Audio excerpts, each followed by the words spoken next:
Battle lines drawn. The MotoGP is about to get underway once again, and now with the circuit of Barcelona Catalunya to host what will be the 6th race of the calendar.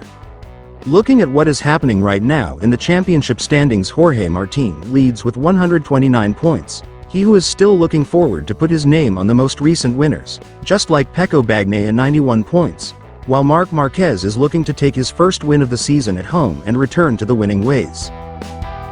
His season so far can be summed up by the vision of him screaming back onto the scene into the chicane at Le Mans, when it looked like the fight for the win was a last lap duel and he made sure it wasn't. From P13 on the grid and last year's bike. Now, he just needs to do it again, and again, and again. But no one else on the grid has his experience of doing just that. 3 riders, 3 approaches, 1 incredible show. The results for the French GP are, however, deceptive in some ways. If Enea Bastianini hadn't cut that apex and been given the long lap penalty, the beast would surely have been in the podium hunt. Conceivably, that would also have kept him in the top 3 in the standings. But he's not, and there are no takebacks in MotoGP, only comebacks. As the rumors around the future swirl, can Bastianini make his own statement in Barcelona? He's been far from slow in 2024, he knows what it takes to win, and he has a very good track record at the Circuit de Barcelona Catalunya. He also probably wants to remind everyone exactly why he's on the machine he is. He won 4 races in the seat Marc Marquez occupies now, and 2 were in the first 4.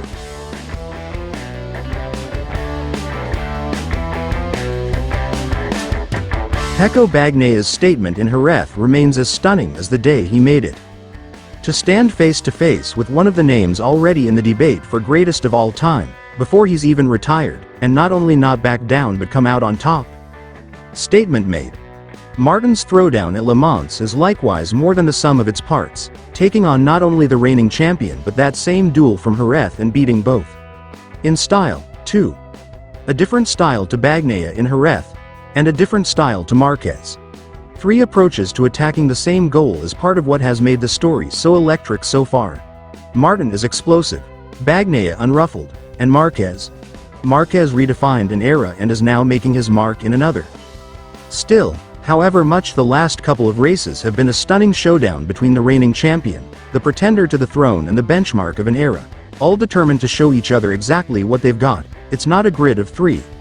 It wasn't in Qatar, or Portugal, or the Americas, or Jerez, or Le Mans. And it won't be in Barcelona, as one of the most packed fields in MotoGP history rolls into town ready to paint another masterpiece. Marco Bezzecchi was pretty fast in France but crashed out, so he'll want to bounce back after that uptick in Jerez. Whereas teammate Fabio Di Giannantonio will be keen to show he had the upper hand regardless. Franco Morbidelli got that coveted finish after some solid speed, taking P7, but that still won't be enough for him. And for Alex Marquez on home turf and a track where he has a good record, it's definitely a mission to get back in that postcode he occupied in Jerez. For Aprilia Racing, it's a case of no pressure, looking back on the factory's 2023 Catalan GP. Alex Espargaro did the double, and Maverick Viñales took P3 in the sprint before making it a 1-2 on Sunday. It's unlikely the Marc won't be at the front in 2024 too, but it will be interesting to see if the pecking order changes. Espargaro has a great record at Catalunya, but Viñales has had his measure more often than not in 2024, already having won a Grand Prix race and 2 sprints. Which is an understatement for the number 12, as his COTA win is most definitely one of the most otherworldly masterpieces hanging in the 2024 gallery so far. To make it feel fairer for the rest, he could have dropped to the back and started painting from there.